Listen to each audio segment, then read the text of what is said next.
Adolescents' developing ability to reason gives them a new level of social awareness and moral judgment. During the early teen years, reasoning is often self-focused. Adolescents may think that their private experiences are unique.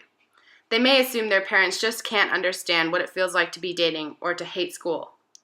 But Mom, you don't really know how it feels to be in love. When I was a freshman in high school, I decided to play both volleyball and do marching band, and I was unbelievably stressed. There was so much to do in so little time, and I thought I was the only one. I thought that no one understood how stressed I was. Later, I'd come to figure out that actually, I'm not the only one that has this stress.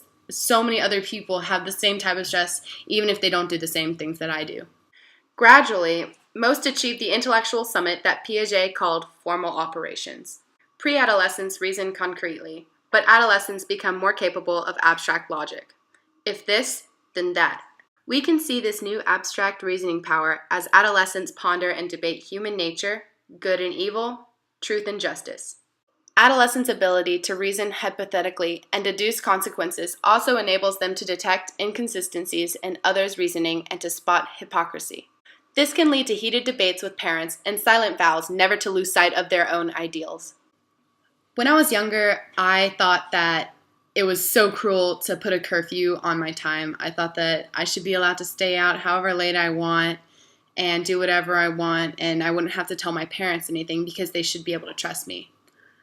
Now that I'm 18, even though I don't really have the experience, I know that it's smarter to put a time limit on your kids even if you trust them and you know that they're going to do well because it's safer for them. Piaget believed that children's moral judgments build on their cognitive development. Agreeing with Piaget, Lawrence Kohlberg sought to describe the development of moral reasoning, the thinking that occurs when we consider right and wrong.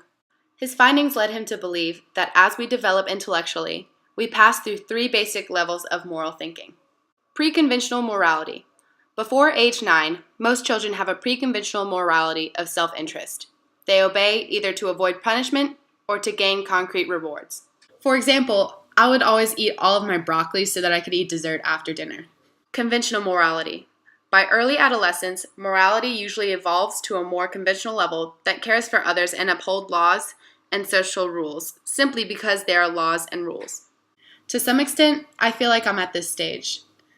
Most of the laws that are implemented are really important, and I think that many people should follow the rules for one's and each other's safety. However, I feel that sometimes you need to break the rules because ethically it's better for you. Post-conventional morality. Post-conventional morality affirms people's agreed upon rights or follows what one personally perceives as basic ethical principles. Personally, this is where I feel like my lines are a little bit blurred. Usually, I do like to follow the laws because there's always a reason that they're there. But sometimes, in special circumstances, it's more important to go with what you ethically think is right. The mind makes moral judgments as it makes aesthetic judgments, quickly and automatically. We feel disgust when seeing people engaged in degrading or subhuman acts, and we feel elevation when seeing people display exceptional generosity, compassion, or courage. Personally, I know I do that exact thing. Whenever I see someone not help another person with heavy things, or if I see someone laughing at another human who is struggling, I feel disgusted and sad that the human race is capable of something so mean.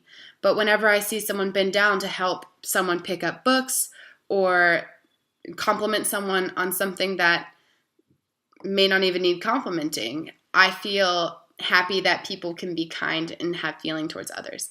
To refine their sense of identity, adolescents in Western cultures usually try out different selves in different situations, perhaps acting out one self at home, another with friends, and still another at school or work. This role confusion usually gets resolved by forming a self-definition that unifies the various selves into a consistent and comfortable sense of who one is, also known as an identity. As I'm growing up, I'm able to piece together who I think I am. However, I know that as I get older, I'll be able to figure out what my true identity really is. The adolescent identity stage is followed in young adulthood by a developing capacity for intimacy, the ability to form emotionally close relationships. As adolescents in Western cultures seek to form their own identities, they begin to separate themselves from their parents.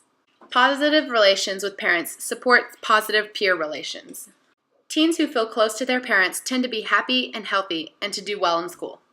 Misbehaving teens are more likely to have tense parental relationships. Luckily, I've had a great positive relationship with my parents. I truly believe that they've helped form who I am right now, and I think that they'll continue to support and help me grow to become the person who I would love to be.